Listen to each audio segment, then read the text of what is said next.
So then, if you wanted to create a new personal reality, a new life, you'd have to change your personality, which means you'd have to start thinking about what you've been thinking about and change it.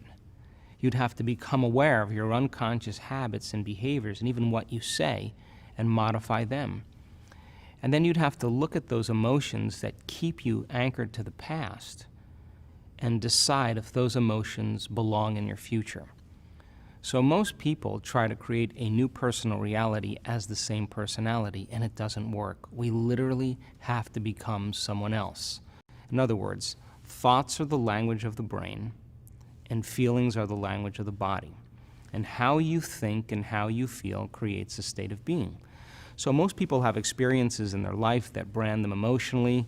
They feel fear, they feel anger, they feel bitterness, they feel frustration, they feel insecurity. And those emotions then become part of their identity. So once they think certain thoughts that turn on certain circuits in their brain that are equal to their insecurity, and then they feel insecure.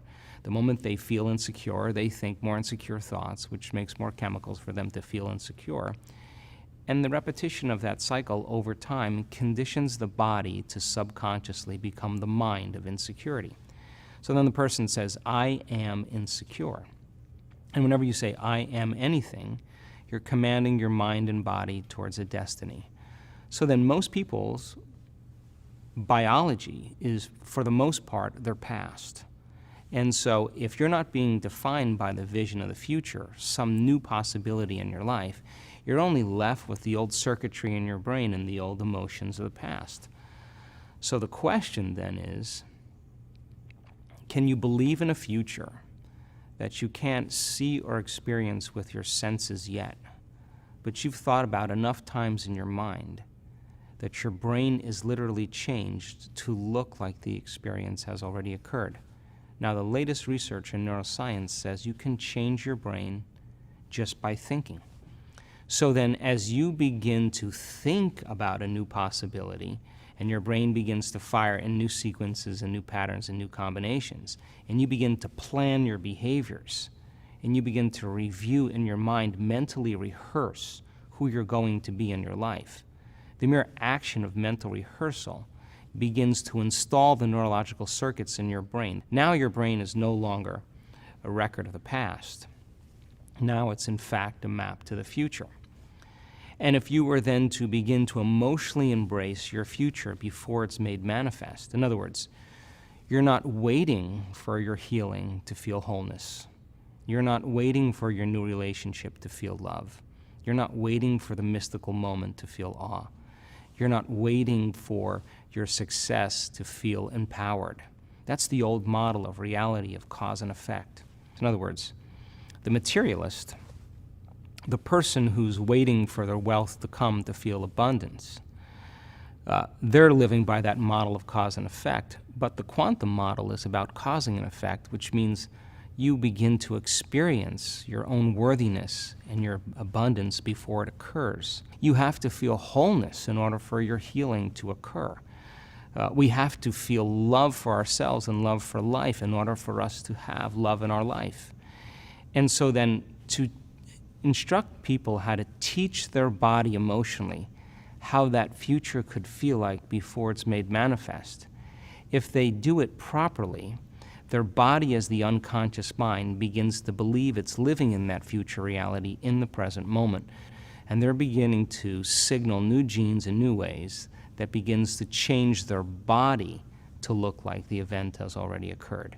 So the process of change in the meditative model requires unlearning and relearning. It requires breaking the habit of the old self and reinventing a new self. What we say in neuroscience, pruning synaptic connections and sprouting new connections, unfiring and unwiring and refiring and rewiring, unmemorizing emotions that are stored in the body and then reconditioning the body to a new mind and to a new emotion, no longer signaling the same genes in the same way, but signaling new genes in new ways. Beginning to pull your energy out of the past and beginning to invest your energy into the future. What we're teaching people how to do is not to pray to have their prayers answered, but to get up from their meditations as if their prayers are already answered. Because when they're combining that clear intention of their future with that elevated emotion, they're literally changing their energy, they're changing their brain chemistry, they're changing the way their brain works, they're changing their genetic expression, they're changing their chemistry. They're literally becoming somebody else. And over again, when people do this, it may take them months to turn their disease around. But over and over again, we've seen this. They come back to a certain level of awareness, and the disease is no longer there. And it's almost like the disease existed in the old personality. They're literally someone else. And we've seen it enough times now to know that people reach a certain point with themselves where they feel so whole. They feel so satisfied with who they are. They feel so happy with themselves and their lives that they could care less if they have the disease. And that's the moment it goes away over and over again.